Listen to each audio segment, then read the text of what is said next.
o recado dessa pós-graduação em ciências penais, com a abordagem voltada para a medicina legal e para a perícia criminal. Para dar continuidade ao nosso evento, a doutora Raquel Andrade vai falar com a gente sobre os sinais de alerta e prevenção contra os crimes de abusos sexuais na infância, denúncia e vitimologia, as sequelas vivenciadas pelas vítimas de abuso na infância. Doutora Raquel, boa noite. Boa noite. Quero cumprimentar o promotor Casek, que me antecedeu, e ao mestre Giovanni também. Foi uma excepcional palestra. A gente sempre aprende, né? Então, foi muito boa. Eu aprendi bastante, estou desde o começo acompanhando. E boa noite a todos que estão nos assistindo. Eu queria, antes de mais nada, me apresentar. Eu sou... minha formação é em Direito, sou pós-graduada em Direito Penal e Direito Processual Penal, e estou presidente do Instituto Infância Protegida, com sede em Vila Velha, no Espírito Santo. A gente escolheu o tema sobre a questão de como identificar os sinais nas crianças e nos adolescentes no âmbito familiar e, lamentavelmente, por causa da pandemia, muitas escolas não voltaram às suas rotinas de aula.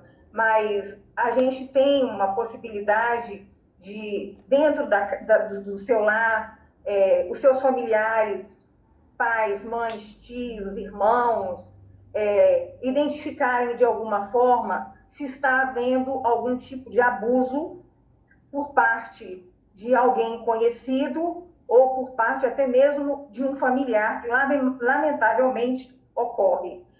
Uma desses sinais é a mudança de comportamento da criança ou do adolescente. Se a criança ela é uma criança extrovertida, brincalhona, ela começa a passar a ser uma criança introspectiva, ela fica pelos cantos, muda o seu modo de agir, às vezes até mesmo é notado na questão da alimentação da criança, ela toma, às vezes, um pouco de medo, se assusta quando determinada pessoa entra dentro da sua casa, pode ser que seja o possível abusador da criança. Um dos sinais são esses. Também alteração de humor, a criança começa a ficar irritada, uma criança que às vezes era dócil começa a ficar irritadiça, arisca, às vezes tem até um pouco torna-se um pouco violenta, não um grau excessivo, mas ela se torna um pouco violenta. Então, os pais, os familiares, professores, vizinhos, podem observar isso numa criança e num adolescente. Tem a questão de, às vezes, pesadelos, acordar no meio da noite, pânico, um medo excessivo, né? E, às vezes, tem medo de uma determinada pessoa. Eu acho que já disse no começo que pode ser o possível abusador. Então, esses são um dos sinais. Tem também a questão de observar se existe uma proximidade excessiva de um adulto para com um adolescente ou uma criança. Isso pode ser uma forma de um adulto aliciar a criança ou aliciar o adolescente. Começa primeiro criando um vínculo, a criança não tem condição de discernir, aí ela passa a ter uma confiança, porque é inocente, né? É vulnerável, e começa a desenvolver ali o que o abusador quer, a confiança e o falso segredo entre eles, né? Então, é uma forma de observar se determinado adulto, seja ele do sexo feminino ou masculino, tem uma proximidade excessiva do seu filho, do seu irmão, da sua irmã, do seu sobrinho, do seu afilhado, né? De alguém que seja querido, de alguma criança ou adolescente que seja querida por você. A gente fala também na questão da manipulação. A manipulação, ela vem seguida de ameaça. Depois que o abusador, depois que o pedófilo consegue conquistar a criança, ele começa a fazer as ameaças. Olha, esse é um segredo nosso, não pode se falar com ninguém, e se você falar, eu vou matar o seu bichinho de estimação, eu vou fazer mal ao papai, eu vou fazer mal à mamãe, eu vou fazer mal ao irmãozinho, vou fazer mal à irmãzinha. De alguma forma existe, então, ali uma maneira de silenciar a criança ou o adolescente. E, nesse sentido, o adolescente ou a criança começa a se sentir, inclusive, culpado. Já que eu não posso falar esse segredo, isso a falta de discernimento leva a uma confusão para a criança e ela realmente retém aquilo. E um aviso, sempre quando nos procuram, nós sempre costumamos pedir que os pais deem atenção. A mãe dê atenção, a irmã, o tio, o familiar, ou o professor, ou vizinho, que tem, às vezes, cidades do interior, que os vizinhos são muito próximos. Observe se a criança quer falar alguma coisa com você. De repente, o adolescente ou a criança que está saindo da infância e entrando na pré-adolescência, ela já tem condição de verbalizar. Então, pare e preste atenção, porque, às vezes, essa atenção que você está dando pode salvar a criança. E não podemos nos esquecer que a omissão é crime. Porque tanto na Constituição Federal, no seu artigo 227, como no Estatuto da Criança e do Adolescente, no artigo 4º e no artigo 5º, eles falam que é dever. Então, não faculta a ninguém a questão de tomar cuidado e de manter a salvo, de manter seguro com absoluta prioridade. Isso é muito importante, manter a salvo e com absoluta prioridade a criança e o adolescente de todo e qualquer objeto de negligência, exploração, violência, crueldade, opressão, punindo na forma da lei qualquer atentado por ação ou por omissão. Então, é dever da família, é dever da sociedade e é dever do Estado. Lamentavelmente, tem ocorrido os maiores problemas de abusos de crianças e de adolescentes no âmbito familiar e no seu entorno. Então, a gente pula para a sequência dos artigos, tanto da Constituição como do ECA. A gente vai para a sociedade. Quem que é a sociedade? A sociedade é o vizinho, a sociedade é o morador da rua, a sociedade é o vizinho do condomínio, a sociedade sou eu como operadora do direito, sou eu como cidadã, sou eu como presidente de um instituto, é você, vizinho, que tem o dever de provocar de forma positiva o Estado, como denunciando. Porque nós não temos nas residências TVs, câmeras como o Big Brother, né? Nós não temos para saber o que está acontecendo naquele núcleo familiar. Então, nós temos sim que denunciar, nós temos sim que observar a criança e o adolescente, porque eles são a nossa maior prioridade. Se nós temos um presente hoje, nós temos que preparar o futuro deles a partir de hoje. Eu não tenho filhos, mas eu tenho 6 sobrinhos. Eu tenho vários primos e primas que os filhos deles me chamam de tia. Então, eu tenho um dever, não só no meu ciclo familiar, mas com os filhos dos meus amigos, com os filhos das minhas amigas, que também me chamam de tia. Então, é um dever nosso.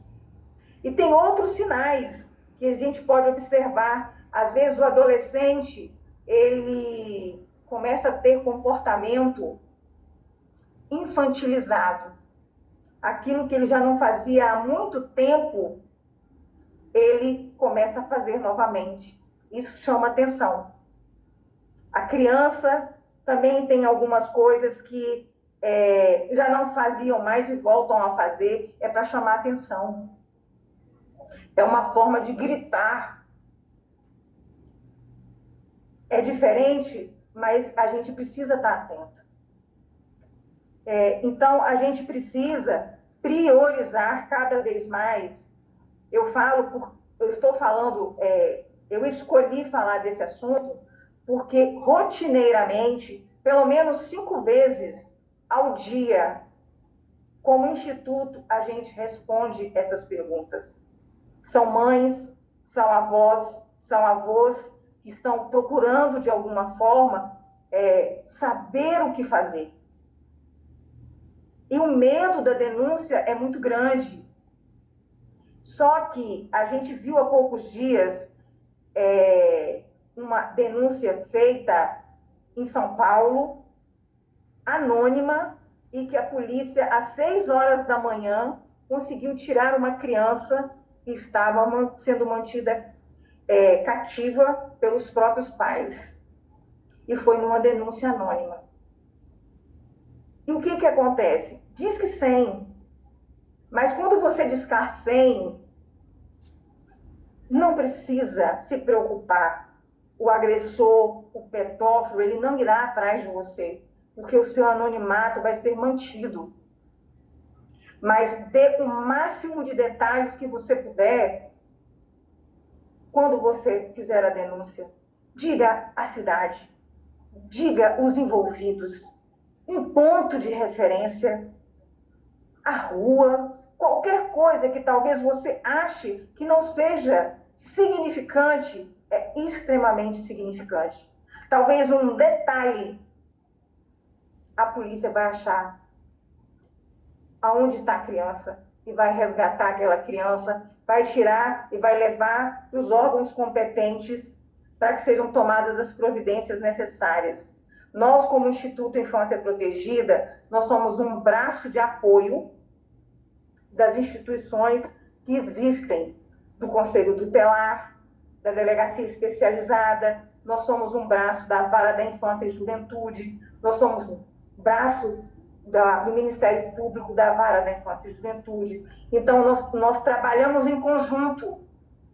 O que nós queremos? Nós queremos, todos, tem vários, como o próprio promotor Casé disse, todos os movimentos, todas as pessoas que se envolvem, que se engajam, são pessoas que têm o seu coração voltado de forma extremamente voluntária e extremamente comprometida com a criança e com o adolescente. Às vezes, também existe a situação que vocês pais, vocês responsáveis, talvez a família seja uma família extensiva, conversarem com a criança e com o adolescente e dizerem que não existem segredos que os pais, que os avós, ou o responsável ou a responsável não possa saber. Se alguém contou algum segredo para uma criança ou uma adolescente e disse para não contar, aí é que o pai, a mãe ou o responsável pelo menor precisa conversar e dizer que entre eles não pode haver segredo, precisa contar. É muito importante o diálogo. A gente sabe que o dia a dia é corrido, está todo mundo lutando pelo trabalho, está todo mundo lutando para poder dar uma condição melhor de vida aos filhos, mas é importante parar um pouco, reduzir a velocidade e dar essa atenção que é de extrema importância para a criança e para o adolescente. A criança também demonstra alguns sinais como sono, começa a se desleixar com a aparência, falta de atenção na escola, às vezes o pai ou a mãe é chamado na escola pela falta de atenção. E eu disse anteriormente, às vezes a criança demonstra traços de violência, não é porque ela quer, mas é uma forma dela exteriorizar o que está acontecendo com ela. O promotor Cazé disse, a gente tem a questão da automutilação. A automutilação é um grito silencioso de que algo está acontecendo. Alguém pode ver o que está acontecendo comigo? Será que alguém pode ver que eu estou sofrendo? Então, são sinais que qualquer leigo pode detectar. E aí, existem o Conselho Tutelar, existe a Vara da Infância e Juventude, existem as delegacias especializadas, onde vocês podem levar os menores, tem as instituições como o nosso instituto e outros institutos no país para dar o suporte para esses órgãos, porque a demanda é muito grande. Hoje mesmo recebi um telefonema de uma conselheira tutelar: doutora, a senhora está ocupada agora? Eu falei, não. Mesmo se eu estivesse, eu pararia qualquer coisa. Você precisa que eu vá ao Conselho Tutelar agora? Ela falou, eu estou numa reunião, vamos decidir aqui, qualquer coisa, eu chamo a senhora.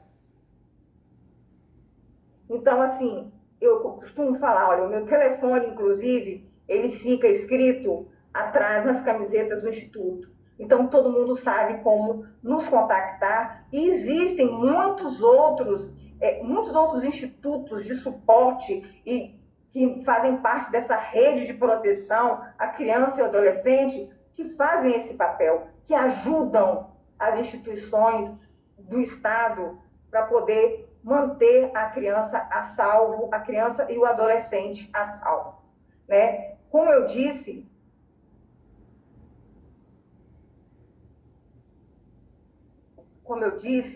é muito importante a denúncia, é muito importante.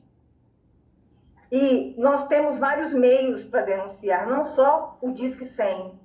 Você pode ir ao Conselho Tutelar, você pode ir ao Ministério Público, você pode ir à delegacia.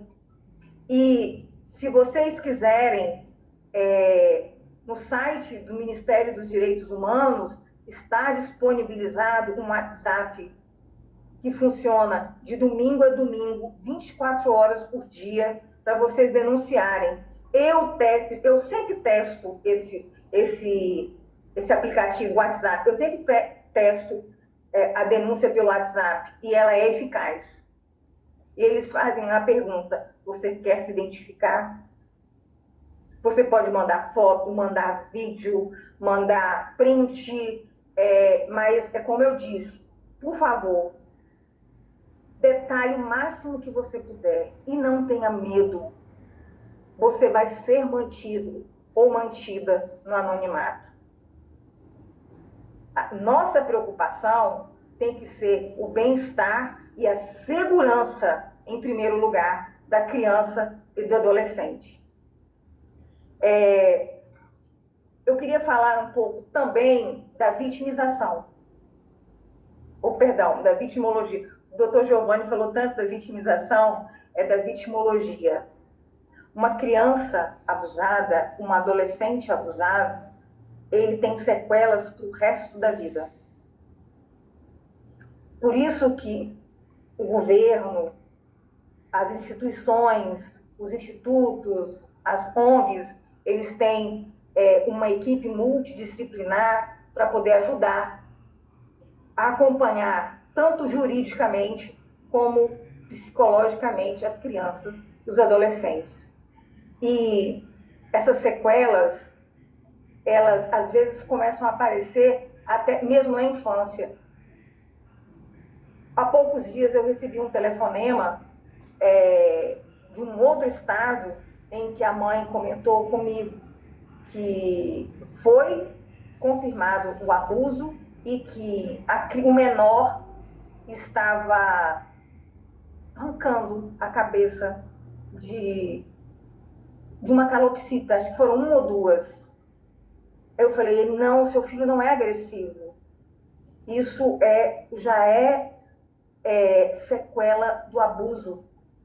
Você não pode deixar de levá-lo ao psicólogo. O acompanhamento, às vezes, é a vida inteira.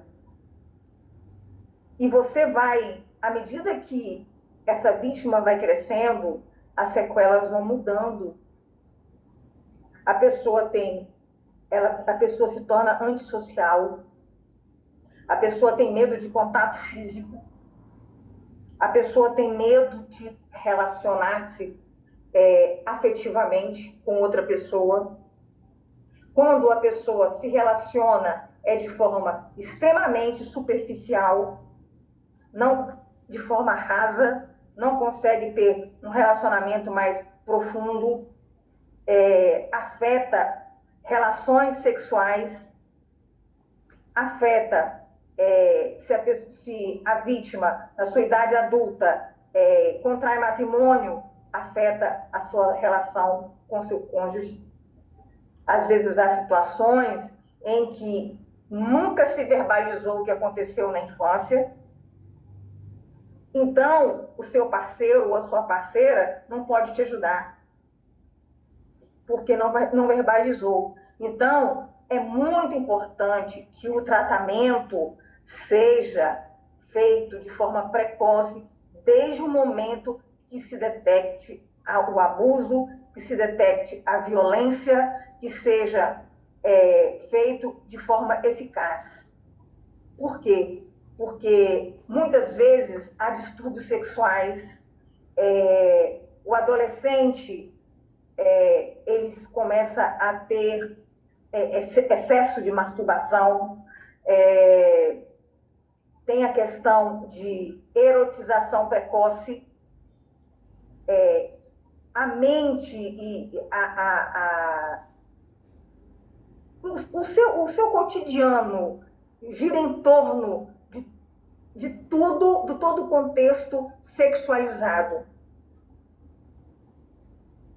Mas ele não é culpado, ele é uma vítima. Cabe a nós tratarmos desde o início disso.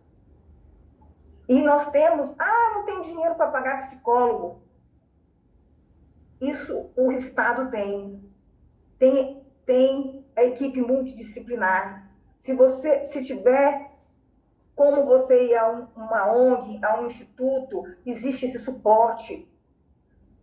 Então, assim, depende um pouco da boa vontade da sociedade. Depende um pouco da boa vontade do próximo. Porque, infelizmente, no país, a gente tem uma situação chamada síndrome do avestruz. As pessoas colocam a cabeça no buraco. Não está acontecendo na minha casa, não está acontecendo comigo, então eu não estou nem aí para o problema. O problema não é meu. Não, o problema é seu. O problema é meu.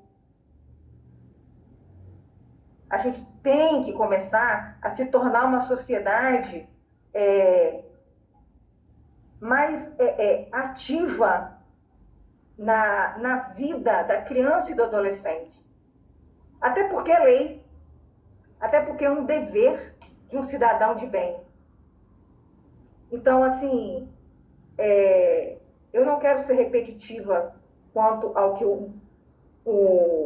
uma das pessoas que muito me inspirou, que é o promotor Cazé.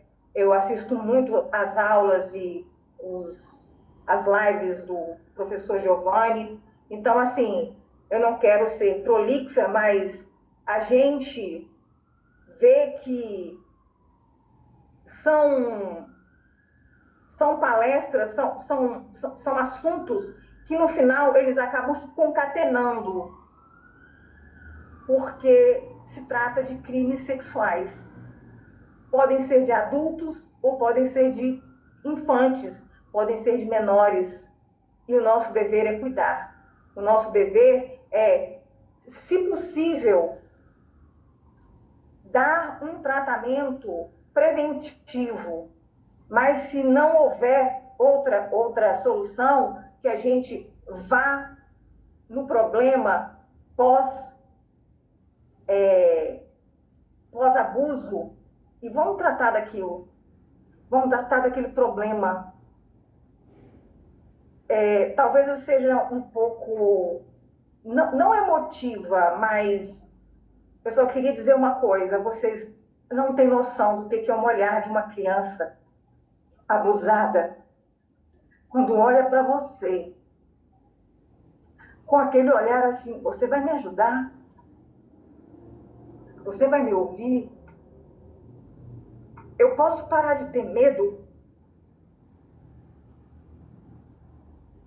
Já me perguntaram se eu fui abusada? Não. Eu tive uma infância extremamente protegida. Graças a Deus, ao meu pai e à minha mãe. Quando as minhas memórias afetivas de infância são ativadas, eu me recordo do meu pai correndo na praia. E eu tentando correr atrás dele, nas pegadas da areia, 5, 6 anos de idade, como? E depois ele falava comigo: agora eu vou te levar para a água, para o mar, vou te ensinar como você não entrar em pânico se o seu pé não sentir o fundo, não tocar na areia. Isso é proteção. A minha mãe é a mesma coisa. Então, não é porque eu não fui abusada que eu não vou lutar por quem é abusado. Não é porque eu não fui abusada que eu não vou lutar para que outras crianças, outros adolescentes não sejam abusados.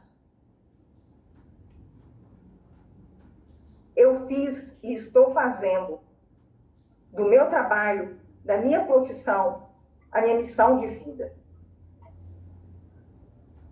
E eu espero que a minha fala aqui contagie as pessoas, toque as pessoas, porque é um mundo muito pesado, é um trabalho muito... Às vezes meus amigos falam: não manda um vídeo para mim, não manda depoimento disso, não, eu não quero ouvir, eu não quero saber, porque eu não tenho estômago, eu não consigo ouvir.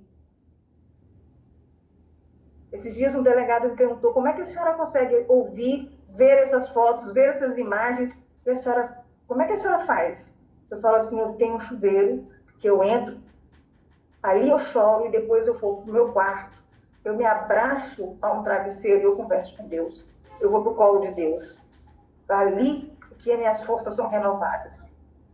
Então, eu quero deixar com vocês aqui o Instagram do Instituto, @infânciaprotegida_.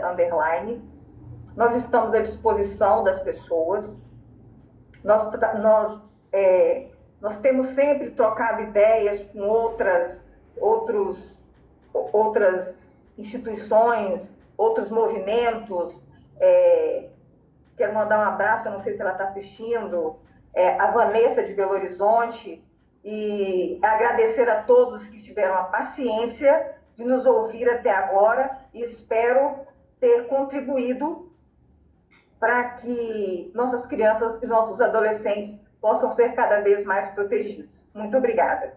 Muito obrigada, doutora Raquel. Obrigada pela sua participação conosco e esperamos tê-la em breve nos nossos próximos eventos. Boa noite. Eu que agradeço. Boa noite.